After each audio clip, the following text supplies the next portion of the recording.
حسد صاحب، وزیر دفاع خواجہ آصف نے کہا کہ کرپشن کی حد ہو گئی، سیلاب میں تمام سڑکیں بہہ گئیں، جو کام سویلین اداروں نے کرنے تھے وہ فوج کر رہی ہے۔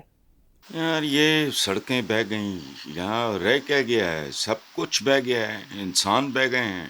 اور بہت پہلے اس ملک کے جو کرتے دھرتے ہیں، جن کو میں اپنی بات کر رہا ہوں، کسی کی بات نہیں کر رہا، کہ مجھ جیسا قائدین تو رہنما اور لیڈر لکھتا ہے، ان کے ضمیر تو کب کے بہہ چکے ہیں۔ تو اب آپ بات کر رہے ہو سڑکیں بہہ گئیں، سڑکوں کو جانے دو۔ ویسے بھی اس ملک میں سڑکوں کا جو حال ہے، سوائے آپ کے جو چند مین سٹیز ہیں، اس کے علاوہ کیا ہیں؟ تو مطلب خواجہ آصف نے تو یہ بھی کہا ہے کہ اگر کوئی ذاتی سڑک بنوائے تو اس پہ 50,000 لاگت آتی ہے، اور حکومتی فنڈ سے بنے تو 5 کروڑ۔ تو یہ میں تو نہیں کہہ رہا، ان کا ایک اپنا بندہ کہہ رہا ہے۔ تو یہ مدتوں سے سارا کچھ زوال پذیر ہے، لیکن پتہ نہیں، آئی ڈونٹ نو، ذمہ داران کو سمجھ کیوں نہیں آتی۔ ووٹ کو عزت دو، ووٹر کو بھوکا رکھو، بے روزگار رکھو۔ کمال کی بات ہے، سیلاب میں بہہ جانے کی، رڑ جانے کی جائیداد سمیت اجازت ہے، صاف پانی نصیب نہیں ہے۔ بیسیکلی میں تو خیر اس کو نہ کبھی ڈیموکریسی میں نے سمجھا ہے، اور نہ لکھا ہے نہ مانا ہے۔ ہمارا ٹھیک ہے، یہی نصیب ہے اس ملک کا، نئی بات کرو۔ دوسری طرف وزیر اعلیٰ پنجاب مریم نواز نے کہا کہ بھارت کی جانب سے پانی چھوڑے جانے پر صورتحال خراب ہوئی۔ یار صورتحال خراب ہوئی، صورتحال اچھی کب تھی؟ اور یہ لوگ بات کرتے ہوئے سوچتے بھی نہیں، اور میں حیران ہوں کہ ان کے ارد گرد جو لوگ ہوتے ہیں، چمچے کرچے یہ وہ جو کچھ مصاحب، وہ تو نہیں اتنے ان پڑھ ہو سکتے، لیکن ان میں جرت نہیں ہوتی۔ دیکھو پہلی بار چھوڑا ہے بھارت نے، جب سے ہوش سنبھالا، تقریباً ہر سال یہی کچھ سنتے ہیں۔ اچھا او بھائی بات سنو، نارمل پریکٹس ہے، لیکن اپنی کمیوں کجیوں خامیوں پر بیانوں کی چادریں نہ ڈالو پلیز۔ لوگ آہستہ آہستہ سمجھدار ہو گئے ہیں، کبھی یہ بطور چادر استعمال ہوتی تھی، اب یہ بطور کفن، سیاسی کفن کے طور پہ آپ لوگ یوز کر رہے ہو۔ یہ جواز ہے، تو پانی کا ریلا آ جائے تو بندوبست کرو، اور یا تو کوئی بہت اچانک، اللہ معاف کرے، زلزلے کا تو ان ایڈوانس اس طرح نہیں پتہ لگتا، لگ جاتا ہے، لیکن اتنا نہیں۔ فلڈز وغیرہ اور یہ وہ اس طرح کے معاملات میں تو ایشو ہے ہی نہیں، تیاری کرو۔ یہی کیریکٹر ہے ہمارا۔ اکیلی مریم کا تو کوئی بیچاری کا رونا کیا ہے، یہی اپنا۔ اور دوسری بات یہ ہے کہ ہمارے ساتھی ندیم ملک نے ایک نوحہ پڑھا ہے۔ اب میں رپیٹ کرنے والی بات ہوگی کہ پنجاب کے اندر 81 سے 25 تک 45 سال میں پرویز الہی اور دوسری بزدار کی حکومت کے علاوہ ان دو چھوٹے شریف فیملی بلا شرکت غیر حکومت کرتی رہی، اور اب بھی مرکز میں چچا اور پنجاب میں بھتیجی۔ سندھ میں یہی فیسلٹی، یہی سہولت بھٹو خاندان کو، کب سے مالک ہیں سندھ کے۔ اس وقت جو لوگ ڈوب رہے ہیں پنجاب کے اندر، سیالکوٹ، ناروال، حافظ آباد، سرگودا، لاہور، قصور، اوکاڑا، فیصل آباد، دوسرے شہروں میں، تو فوج کو طلب کرو۔ اچھا میرے سمجھ نہیں آتی انہوں نے مروڑ کیوں اٹھتے؟ ووٹ کو عزت دو، ووٹ لینے والوں کی اور ووٹ دینے والوں کی حیثیت اور اوقات کیا ہے؟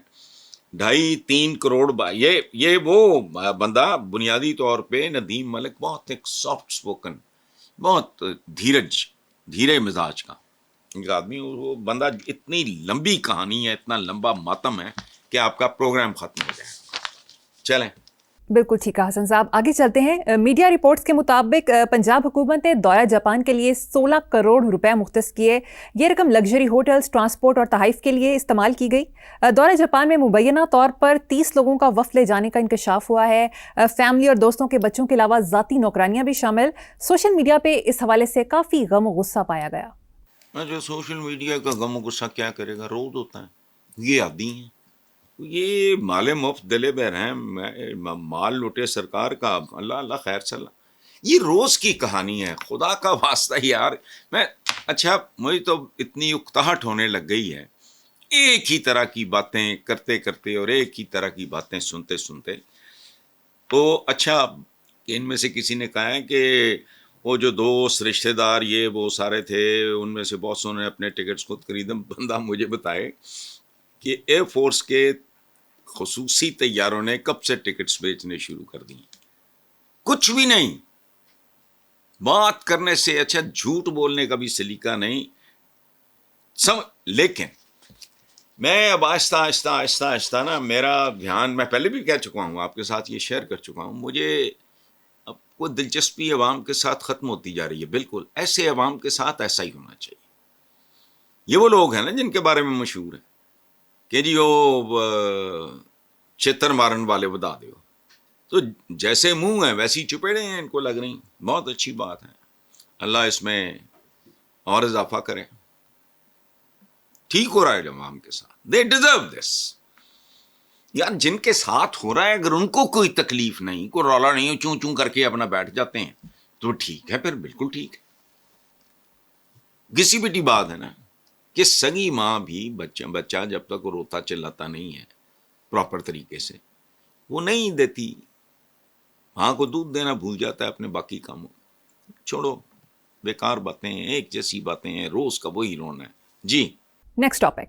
وفاقی وزیر خزانہ محمد اورنگزیب نے تسلیم کیا کہ 2022 کے سیلاب کے بعد بین الاقوامی ڈونرز کی جانب سے کیے گئے وعدوں کو حقیقت کا روپ دینے کے لیے ہم قابل عمل سرمایہ کاری منصوبے نہیں پیش کر سکے. دیکھو بات سنو، یہ 2022 کا جو سیلاب تھا اس میں پاکستان کے لیے $10 بلین کے وعدے ہوئے تھے. روپے کے نہیں، اسی تھے اوقات ہی کوئی نہیں. $10 بلین 3 سال میں جو انہیں ملا وہ تھا صرف $4.69 ارب. وجہ کیا ہے؟ انہوں نے پیپر ورک نہیں کیا، ہوم ورک نہیں کیا، کلرکوں کا گینگ تھا. یہ بات سنو، یہ 22ویں کیا ان کو 420واں گریڈ بھی دے دو، یہ بیسیکلی کلیریکل مینٹالٹی ہے. دیہڑی باز ہیں، انہوں نے کام ہی نہیں کیا، منصوبے ہی بدبختوں نے پیش نہیں کیے. تو وہ جو بات 10 بلین سے شروع ہوئی تھی وہ 4 ارب پہ کہانی ختم ہو گئی. اور ہمارے ہاں یہ بھی دہشت گرد ہے، وہ بھی دہشت گرد ہے، فلانا ہے. تو میں تو اس کو معاشی دہشت گردی نہیں کہتا، یہ تو معاشی غداری ہے. یہ تو سیدھا غداری کا کیس ہے. لیکن وزیر خزانہ صاحب نے بس اپنی اسٹیٹمنٹ چلاتی ہے، ایسی ڈسکس کر رہی ہے، بس نکالو کون ہے یہ مرمرا چکے ہیں تو ان کو قبروں سے نکالو. پاکستان میں جب تک اوپر نیچے عبرت کی مثالیں نہیں بنے گی یہ ملک ٹریک پہ نہیں آئے گا. یہ سمجھ لو. اب یہ ٹاپ سے اس ملک میں کرپشن، ٹاپ سے شاید میں فضول بات کر رہا ہوں، میرا تو بہت پرانا میرے کالے کال میں شامل ہے کہ پاکستان میں جو پہلے 2 چیزیں وہ تھے جعلی کلیم اور جعلی ذاتیں. ختم. کون کیا ہے سب کو پتا تھا، صدیوں سے بیٹھے تھے. اس کے بعد ہم اپنے بزرگوں کو کڑتے دیکھتے رہے، کوئی راجپوت بنے ہیں، کوئی رانا بنے ہیں، کوئی فلانا بنے ہیں، کوئی شاہ صاحب ہو گئے نے، کوئی لودھی صاحب بن گئے نے، کوئی فلانا، مطلب اس طرح. اچھا یہ سوائے کشکول اٹھانے کے، اور ان کو سب پتا. اس کی وجہ ہے یہ ان قرضوں کا بنتا کیا ہے. اس میں بھی آئی ڈونٹ نو، میں کبھی اسٹیٹ کرافٹ کا میں اس طرح تھا کبھی نہیں رہا. میں 2 سال میں وہ ریزائن کر دیا تھا. وہ گریڈ 18 اس میں کیا کتنا کو پتا ہوتا ہے. لیکن نہیں، یہ گلاؤ اور سڑاؤ بتا رہا ہے. میں ڈاکٹر نہیں ہوں لیکن مریض کا حال دیکھ کے میں بتا سکتا ہوں. یہ نو تھے وینٹیلیٹر تے لاؤ، وہ کسی نے لانا. چلو بالکل درست کہا حسن صاحب. Next topic. وفاقی وزیر غذائی تحفظ و تحقیق رانا تنویر حسین نے کہا کہ یوٹیلیٹی سٹورز کی بندش کی وجہ کرپشن ہے. یہ فیصلہ وزیر اعظم اور کابینہ کا ہے جو بہت سوچ سمجھ کر کیا گیا.